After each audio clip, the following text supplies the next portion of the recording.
Avec le Trends Invest Challenge gratuit de Trends Tendance, tout le monde peut investir. Investissez 100 000 € virtuels, gagnez 10 000 € bien réels. Participez sur investchallenge.be.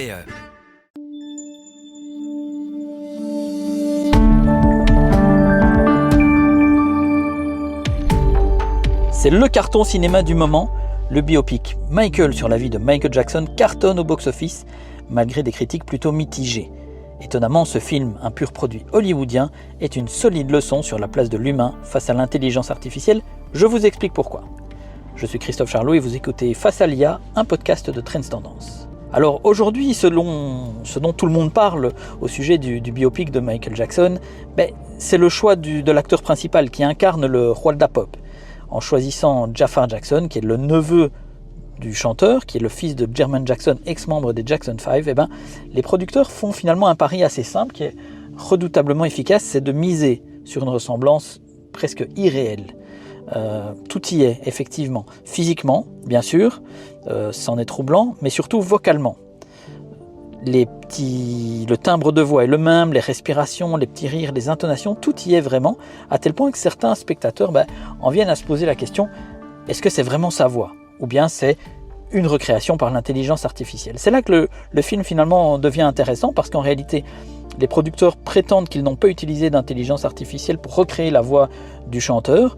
Leur intelligence artificielle, en quelque sorte, c'est ce neveu, Jafar Jackson lui-même, c'est un être humain. Et bien sûr, il y a une combinaison de montage et d'usage de bande-son des disques et des enregistrements live du chanteur.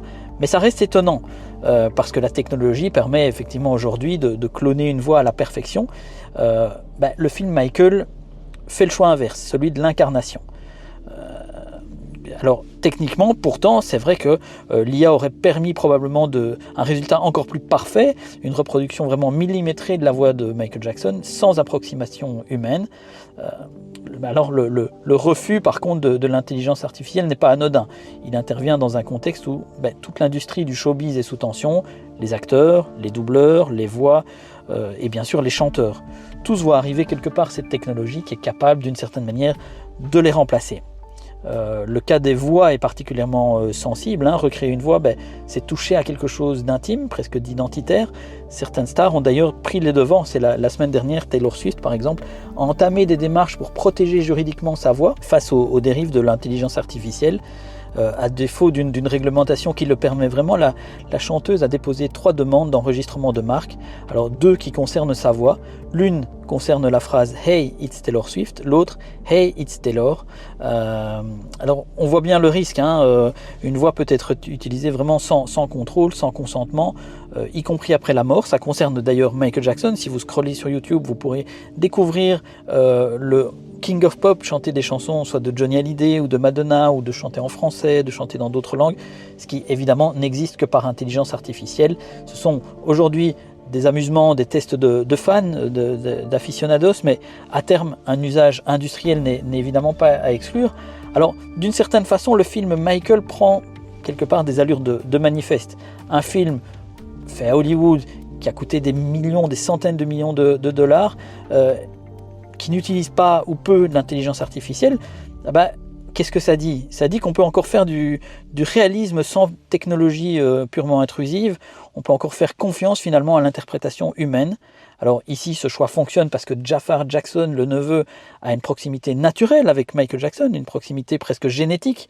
Même si, il faut quand même le souligner, l'homme a passé 2 ans de sa vie à apprendre de son célèbre oncle. Il a visionné des images, écouté sa voix, échangé avec ses proches, pour comprendre, pour incarner le roi de la pop. Un vrai travail finalement d'appropriation, mais donc un vrai travail. Ce que ça dit d'important, c'est que l'humain, quelque part, garde une longueur d'avance, à condition de ne pas jouer sur le terrain de la machine, que la vraie différence ne se joue pas dans la performance technique, mais dans l'authenticité perçue. C'est peut-être là une réflexion plus large, bien au-delà du cinéma. Face à l'intelligence artificielle, la question n'est pas seulement de résister ou de s'adapter, c'est de devenir irremplaçable, que l'IA devienne inutile pour un usage précis. Car c'est vrai qu'à d'autres moments dans le film Michael, le singe de Michael Jackson, Bubbles, est très clairement réalisé par des images de synthèse ou par intelligence artificielle. Pourquoi ? Parce que probablement il était plus compliqué de faire venir un vrai singe sur le tournage que d'utiliser des images de synthèse ou de l'intelligence artificielle, et aussi parce qu'un véritable animal n'aurait peut-être pas eu de vraie valeur ajoutée. Et donc la leçon, elle est là. C'est une sérieuse leçon qui sonne comme un conseil qu'on peut appliquer à notre dimension professionnelle. C'est évidemment travailler, mais c'est aussi que pour des tâches importantes de votre job, il faut veiller à rendre le recours à l'intelligence artificielle non pas impossible, mais inutile. C'est tout pour aujourd'hui. Vous vous intéressez aussi à l'actualité boursière et aux conseils des investisseurs. Alors retrouvez-nous également sur le canal Trends Bourse. À très bientôt, ici sur Trends Tendance et sur Trends Bourse.